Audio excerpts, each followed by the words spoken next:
Hi everyone, and welcome back to our channel. In today's video, we are going to discuss some of the ups and downs of having dogs while traveling in our van. And we're specifically going to get into what it's like to have dogs in Baja. This was something we were a little bit nervous about, but with a little bit of research, we were able to come and feel pretty good about it. And now we have first-hand experience that we want to share with you in case you're thinking about bringing your dog to Baja. If this is your first time here, I'm Alicia. And I'm Rachel. And we are traveling around as we figure out what it means to go slow down.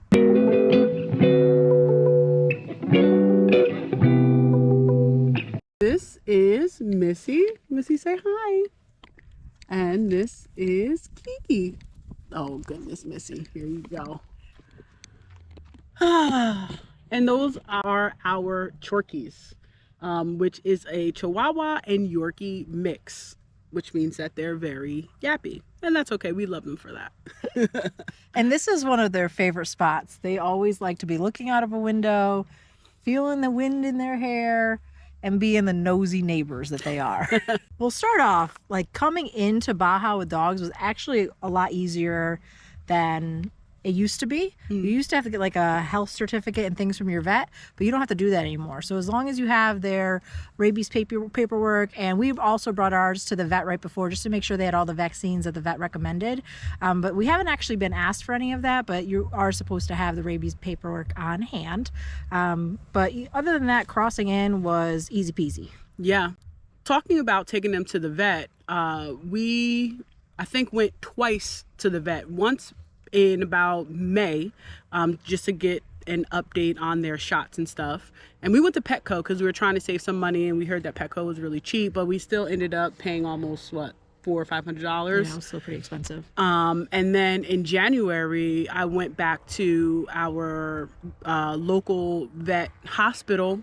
And I love that hospital. It's beautiful in there, but I ended up spending like $2,000 for like just update in blood work and shots, and that is like really expensive. I don't think I've spent $2,000 on health on my health this year. So one of the things that we noticed when we got here was that it is so much cheaper to get veterinarian care in Mexico. I mean, yeah, it's actually kind of sad that you start to almost like avoid veterinary care back home because it's so expensive. So we only bring them in the case of an emergency, and we've spent thousands. We've opted not to get veterinary insurance because we've heard that it's really not that worth it. So yeah, I think from now on we're just going to come to Baja because we brought Kiki to one vet, not Kiki, sorry, we brought Missy to the first vet because she's been having this condition or this issue, and we saw it back in the States a couple of times. This was the third time. And they ran blood tests, we had the consultation, we got her a bunch of medicine and some food, and we spent like $150. Yeah, and I was just very surprised at how little we spent considering they ran blood work, and I knew that in the States when I went to the veterinary hospital, it was, again, almost $2,000. Yeah, it was like $1,000 each. Yeah. And then we just went back to the vet because we wanted to get a second opinion. And poor Kiki, she fell from the door when we were coming in. And so it's like about a 6-foot fall. She fell on her behind, and we noticed that her tail was in pain. And we brought her, and they did the consultation. They did X-rays. We got medicine.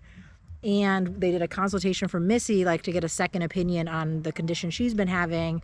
And we spent, I think it was $180, maybe? It was less than $200. Yeah, I mean, again, with both of them going this time, I was just like so flabbergasted, like, oh my God, it was just really cheap. Yeah. And the vet was like very thorough. She knew what she was talking about, and she spoke English.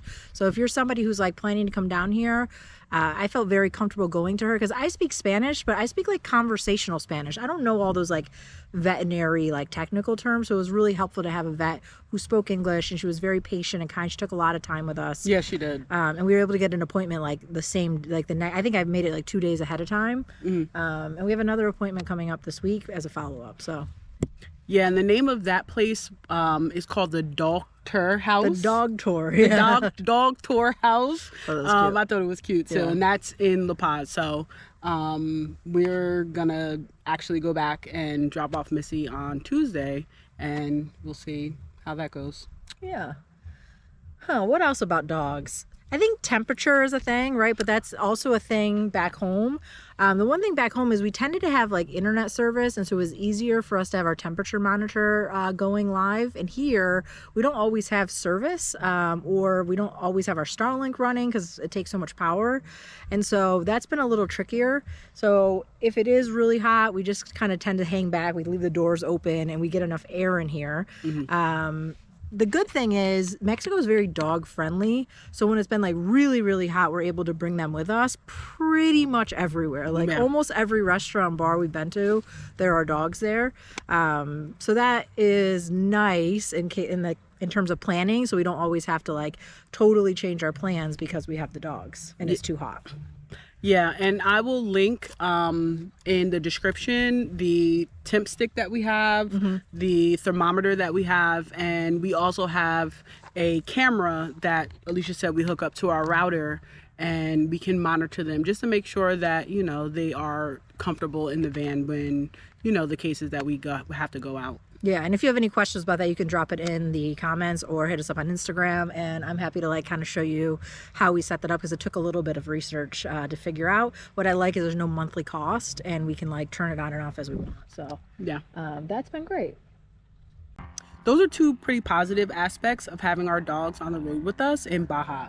And now we can kind of talk about some things that you have to be a little cautious about. Yeah, the first challenge is something you can prepare for, but the food quality here, dog food quality here is really low. And the options you have to choose from is much smaller than what we have in the States. I kind of knew that ahead of time, and so we brought enough of our kibble in to last us the entire time they were going to be here. You can't cross the border with any dog food that is made of animals that have hooves. So no beef and no pork. Our dog food is a chicken recipe, and so we were able to we actually brought 2 bags.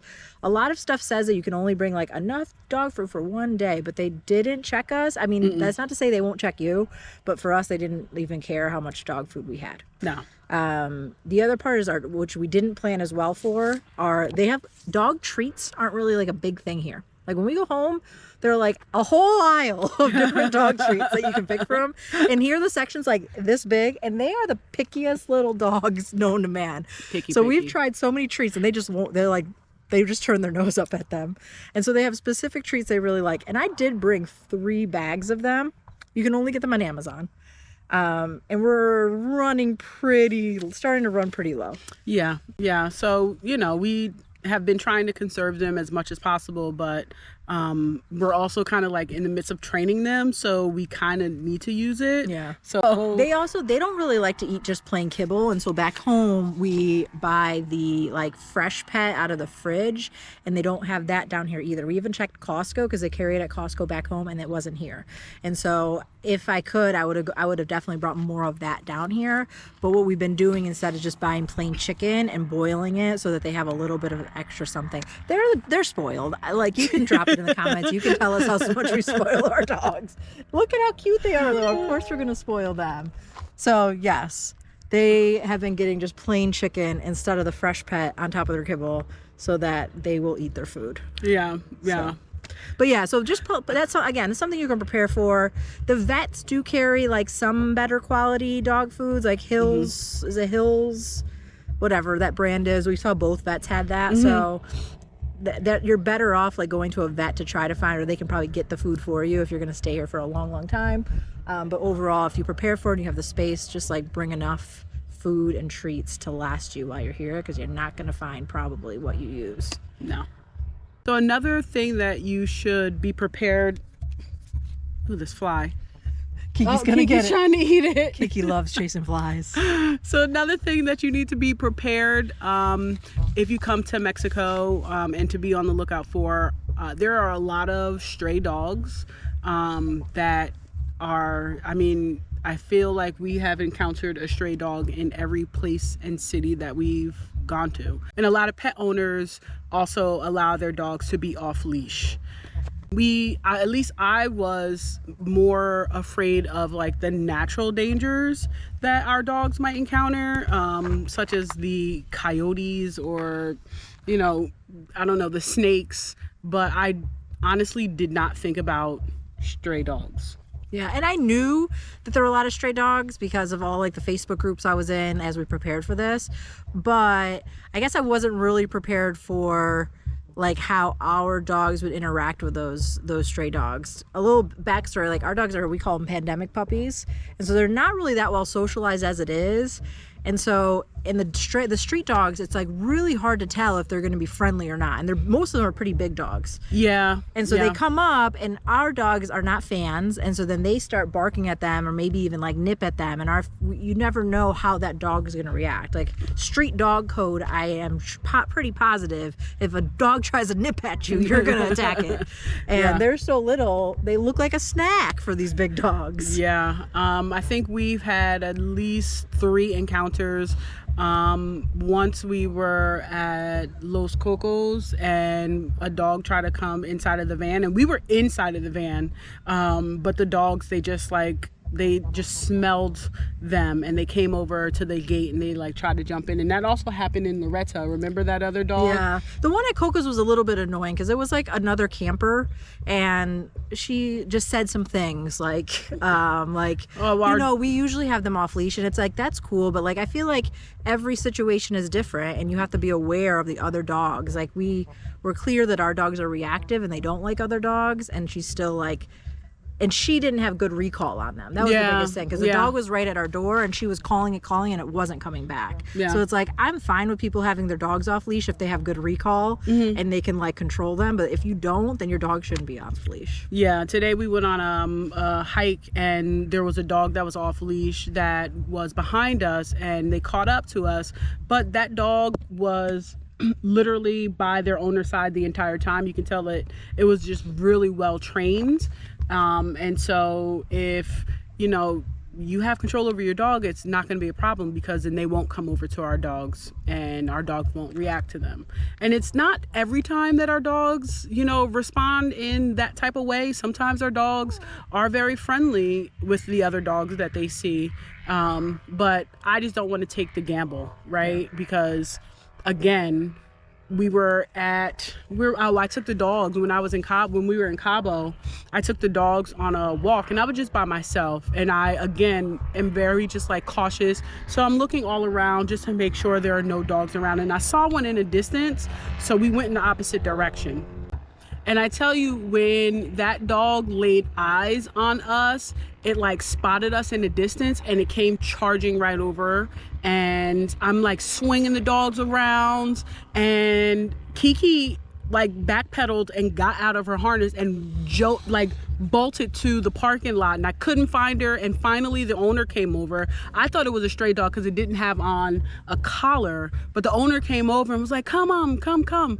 And I had to like run and try to find Kiki. It was just like so I feel like I'm back at the scene because I was just so afraid for my dogs because they're just so small, right? So that's another just cautionary tale. If you have small dogs in Mexico, a lot of the other dogs are going to be bigger than them. Yeah, they're tiny. So now kind of what we've been doing since then is, for the most part, we try to both go with them when we're going on walks, especially if we know there's a lot of stray dogs around. And we've been bringing their backpack, so if we do see like a bunch of dogs and it's like going to be hard to control, or it's a narrow space like when we went hiking, we can just put them in their bag real quick, and that way we don't have to worry about it. So those are like some strategies we put in place, but definitely something to be careful of, because again, like in my research, I did hear of like dogs being attacked and like having to get surgery and things by some of the stray dogs here. So that is definitely a low, but it's a controllable low. Yeah. So we're still coming back. We're coming back with these dogs. So I think they like it overall, though. As you can tell, they're pretty at peace, enjoying our time out here. And we're still doing some training with them. So again, they're getting better. I'm getting better. We did take them to Petco or Missy to Petco for one training, and the trainer was like, yeah, it's you. Chew some peppermint so that she doesn't smell the fear on your breath. I was like, okay. It's 100% us. They're spoiled. We love them so much, and we have to be a little bit more firm because they think that they are in charge instead of us. Yeah. So But I think that about wraps it up for this video. So we talked about some pros, which were the cost of veterinary care, the ease of having dogs here and how dog friendly it is, and a couple of cons that are manageable. Prepare for food situations, and make sure you have enough food and treats for your dogs, and be on the lookout for the stray dogs. Some of them are really cute though, and you might want to end up taking them home. So that should be number 5. Be prepared to want to adopt every dog that you see. So yeah, thank you so much for joining us. We hope that you've been enjoying this content and learning something new, and maybe considering exploring Baja in the future. Yeah. Don't forget to like and subscribe to follow along as we continue to figure out what it means to Go slow down.